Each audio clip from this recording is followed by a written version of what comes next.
Hi, good evening. Welcome to the Cancer Chronicles for this evening. I'm joined with Samantha Stokes to talk about her life in gaming.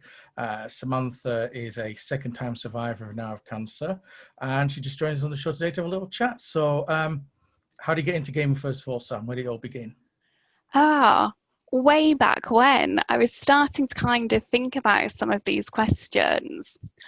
And weirdly, I think my first kind of run-in with gaming was when I was about 7. I was in hospital for pneumonia, Okay.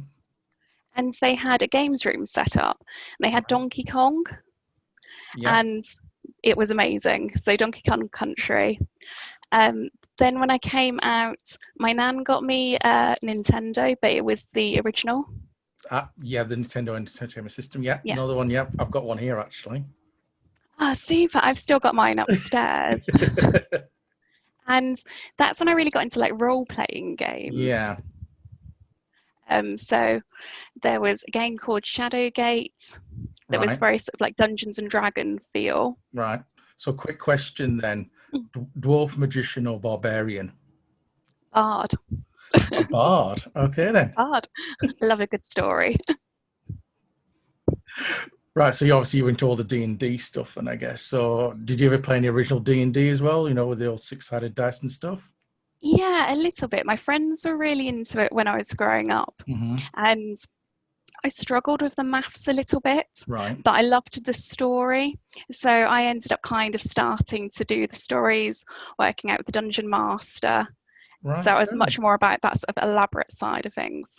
Right. Okay. Yeah. So, I mean, what would you say sort of gaming's done for you growing up, first of all, really, before obviously later in life? I think at different stages of my life, it's done different things. So first of all, when I was in hospital with pneumonia, it was that nice escape. So I wasn't just looking at the ward. Then really kind of like a bit of a pivotal point in my social life. I was a very awkward, as you can imagine, geeky child. Yeah, I know that one well. Yeah, it's working for me now. So Cool. Kind of, it was nice to then have like a common ground to talk with other children. Then when I moved, we moved into a block of flats, me and my mum, and the boy underneath me had a Sega. Okay, yeah. So really got into Sonic, then some of the fighting games, so Mortal Kombat. And I remember his mum had got it for him and didn't realise how gory it was. Right, okay then. So if I was to say very quickly, Zelda or Donkey Kong? Oh, I don't know. Probably Zelda, because that's the freshest in my memory at the moment. Right, okay. So obviously I've explained to people at home that obviously this is your now second round of cancer. So when did you first sort of shall we say relationship with cancer became? Yeah. So I was about 28 and I'd just moved house, started a new job, and I felt very tired. And you think like, oh, it's a new job, new house, all of those bits and pieces. About 6 months into my new job, I was still feeling really tired. So went to the GP. First of all, got kind of told, oh, it's just probably general lurgy. So from general lurgy, I was like, oh, okay, then that makes sense. New job probably picked up loads of bugs from new office workers. Got sent to a specialist for thyroid. Yeah. And it wasn't necessarily cancer at that time they were thinking about. They were just generally, okay, you've got a swollen thyroid. But as I was having issues swallowing, they recommended that I had surgery. And I had a needle point biopsy. So it's just literally where they get a needle and they put it into your throat whilst you're awake. Very uncomfortable. Don't recommend. And then from there it came back that it was negative for cancer. So I was like, brilliant. I had the surgery to remove the lump from my thyroid, and it came back and it was a rare type of thyroid cancer that's not picked up on the needle biopsy. Okay, yeah. How did it help you through your first cancer journey then, Sam? I mean, what did you find it did for you? My husband went out and bought me a Nintendo Switch. Right, so this is on the first journey, yeah? Yeah, so this is under my first journey. So I'd kind of gone from having the Super NES at the hospital that I was using, to then going from my nan bought me the original NES, which was very exciting. Then I went to that, and then my husband then bought me the Switch. And what I was finding was I was so fatigued after my cancer treatment. I got into a weird element where I was too tired to do anything, but I was well enough to be bored. And I got Zelda, so that's what I was saying. It's very fresh in my mind. Breath of the Wild. Breath of the Wild, yeah. So I take it gave you a great form of escapism. Then I take, is that what you felt at the time, that you could escape this scenario that you can't control, and then you move into this world that you can control and interact with it, and everything responds to. Whereas with cancer, as you know, myself and you as well, we lose that sense of control that comes with cancer. So we have to find a way to regain that control in our lives, whether it be a virtual life or actual lives. Whereas virtual lives, I think, are more easy to control than real life, because real life is unpredictable. So we need that control and assurance. I mean, would you say it's helped your mental health tremendously through the first sort of journey of cancer with this? 100%. So everything that you've just said on top of that, it was almost like a different world as well. So I'd find myself in Breath of the Wild just walking around the map for hours, not actually doing any objectives, but kind of taking in the scenery. And having that something to focus on, even if it was just going around completing the side missions, getting that achievement, which I'm not sure if you were the same. When I found out that I had cancer going through my treatment, I really struggled kind of achieving things, because I ended up having to drop out of my PhD, cutting back at work. So it was almost like, okay, I'm actually getting reinforcement from something, which was really good, again, for my mental health. Yeah, a sense of positive reinforcement for the situation that you were in at the time. Yeah, I mean, I certainly can sort of echoes quite well with myself, obviously, because I lost a lot of control during my cancer journey. It was very, very difficult. I kind of I'd hold down a job as well. So I was kind of in hospital, obviously, for up to 3 to 4 weeks, fighting cancer, holding down a job. So I needed escapism. So for me as well, by the way, Nintendo, if you do see this video, do get around to sponsoring us. Once again, a Nintendo Switch was my escape as well. My wife bought one because it was just having a way so I could talk to my friends as well, because obviously I use my mobile to chat with them. We'd be playing Mario Kart or whatever, it might be some multiplayer game, but it was that escapism and being able to stay in touch with your friends, but also as well, when I wanted isolation, being able to immerse myself in a world and lose myself. So you're now on your second cancer journey. How are you feeling about things at the moment? I'm feeling quite positive. I think, although everyone worries about reoccurrence, for me, I was like, I've done cancer, I know what to expect. So my second cancer was breast cancer. Right. I went through chemotherapy and radiotherapy, which I didn't have with my thyroid cancer. Right, okay. So I'm a few months out now, so I've got some hair now again, which is exciting. Are you back into remission then, I guess, and from this conversation at the moment then, or is it they're still not sure yet? So to have the official all clear, I need to be a year clear. So what's really positive is when they had opened up during surgery, phrased that really grossly then. Hey, listen, let's not glamorize cancer, because we know because we do know, unfortunately, there are certain bodies that do like to glamorize this. And I think sometimes people who watch this, I think they need to also have a sense that there is a very stark reality that you face. And, you see all these wonderful people sitting around, you're no clear cancer. It's like, yay, all smiling glasses. But they don't really sometimes really sort of get down to the meat of veg and actually show you the real side of it. I mean, Stand Up for Cancer, as you know, they did quite a bit with that, with the video diaries. But I think what it is, people need to start realizing that, unfortunately, cancer is unfortunately nearly next to a common cold.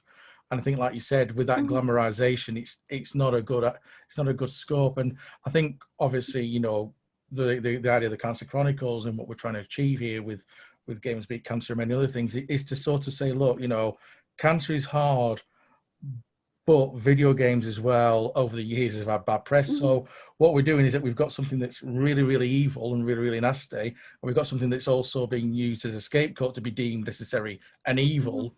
And we're kind of showing, look, you know, gaming isn't evil. Gaming can also do so much more than what you make it out to be. I mean, for me, for the all clear, it's 5 years. Yay! 5 years to wait. I've done one. I've got 4 Oh, left. sorry, I thought you meant you've gone 5 years, and I was like, my timeline's really No, confused. it's either that or I've had chemo brain. It's just stopped. But no, Oh. I do. Yeah, I mean, I have 5 years. So I mean, for me, I'm going to have 5 years of game. So what are you playing at the moment then? What's helping you with your current situation with the second cancer you have now? So I'm split between lots of games. So Okay, cool. I had a really horrible side effect from chemo to start off with, which was when I looked at any screens, I felt really, really sick, even Motion text sickness. messaging. Yeah. So it took me a little while, but actually, the thing that brought me out of my bedroom, and for the first month, I was just between my bedroom and the bathroom. I think I had one trip to the hospital, and I was like, oh, outside. And that was, yeah, it was mind blowing. And it just getting to the car, I was dripping in sweat. So actually, when I And started, also the graphics weren't that great either. no, and all the NPCs tried to communicate with me, and I couldn't just click them away. There's a cat there on the corner. That means it must have a side quest for me. So obviously, I take it you've been between games then during this second cancer journey. Then, yeah. So the first one was Octopath. Octopath Traveler, yeah. Which kind of goes back to my RPG roots. Cool. And through my kind of history with gaming, I've gone through lots of variations of RPGs. So Skyrim, Dragon's Quest, Fallout. So Fallout 4 is something that I've really got into recently. And so I've kind of picked it back, dusted it off the shelf. And it was nice replaying an old game that I've played before. So with obviously COVID going on, what's up? And obviously you've had to shield like many of us have to do. What's been the one go-to game that's got you through COVID so far? I'm a little bit embarrassed to say, to be honest. It's Pokemon Go. Animal Crossing. I have plowed so many hours into my island. I've got my 5-star rating now, so I'm happy with that. But now it's all the hundreds of other bugs, and it's sort of, I'm going to get a T-shirt. I've seen them going around. I survived the COVID crisis and Animal Crossing on it, you know. So I think that's one of it. Another one of the go-to games at the moment, because obviously, you know, as you may know, I'm a games collector, so I'm bouncing between PS2, GameCube, and God knows what else. I think at the moment, one of my guilty pleasures has been actually Ni no Kuni, Revenant Kingdom 2 on the PlayStation 4. I have to admit, I've got really absorbed in it. I think the artwork's brilliant. There's that, and I think the other one has been Xenoblade Chronicles 2. I've lost myself in that.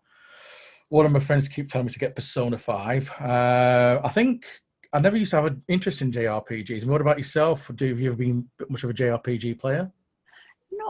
I've never really got into it massively. However, when I was probably about 12, 13, I found a website called Newgrounds, which had like lots of flash animation. And I guess that was like my first kind of gamers online forum that I got part of. And they had a lot of kind of very small, broken down Japanese versions of RPGs. So it was in the artwork style. I think that's the closest I've ever got to being in sort of absorbed into that world. Right. I mean, for anybody at home watching this at the moment, for those who don't know, Samantha's actually also a trained therapist. I mean, before we wrap up the show for today, from a therapist's point, how do you feel that gaming could be used in applications going forward in the future now? Sure. So I'm a behaviour analyst, just to clarify anyone who works in the field. Okay.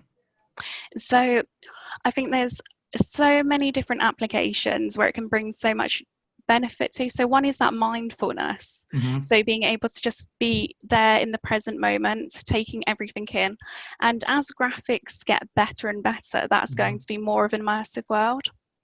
Plus, as you've said, that getting the community back together. So I really liked playing Mario Kart when I was ill. And it was that nice connecting with my friends, but not having to have that kind of conversation where you start off every day like, how are you going? How's treatment? Everyone means the best in the world, but actually it was nice to come and communicate on something that wasn't cancer. Yeah, but obviously, and I know the cancer always creeps in, but it's a great way to sort of break the ice, and they'll say, how are you doing? And then you forget you're talking about your cancer, but you don't kind of worry about it too much then, because you're in this sort of safe community, as you said. Right, so any games you're looking forward to before I let you go? Oh, I'm not sure. I'm enjoying Fallout Online at the moment. And there's lots of new editions coming out and updates. Right, great. What about Cyberpunk? You're looking forward to that, maybe 2077? Yes, I am. Very, very much. I think the one I'm looking forward to by the end of the year is going to be Dragon Quest for the PS4, the definitive edition. Oh. I'm determined to lose myself in the world of Dragon Quest. So I've played the demo and I was like, oh, cool, this. So I thought, right, that's going to be it. Right, Sam, listen, thank you very much for joining me. Tune in for another show at another point. All right, great. Bye now.